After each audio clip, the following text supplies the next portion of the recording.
ప్రతి దోషము వివాహపర విషయాల్లో అంటే ఏటేటి మీద ప్రభావం చూపిస్తుంది అంటే వివాహపర విషయాలు చూపిస్తుందా, ఆరోగ్యపర విషయాలు చూపిస్తుందా, భార్యాభర్తల మధ్య ప్రాబ్లం చూపిస్తుందా, తర్వాత సంతానానికి తల్లిదండ్రులకి ఇబ్బంది కలిగిస్తుందా, కొంతమంది హెల్త్ విషయంలో ఇబ్బంది కలిగిస్తుందా అనే విషయాల్ని దోషం చూపిస్తుందా అంటే అన్నిట్లో చూపిస్తుంది.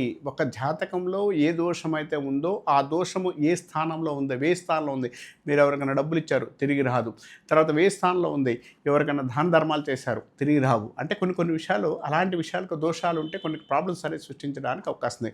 6వ స్థానంలో దోషం ఉంది.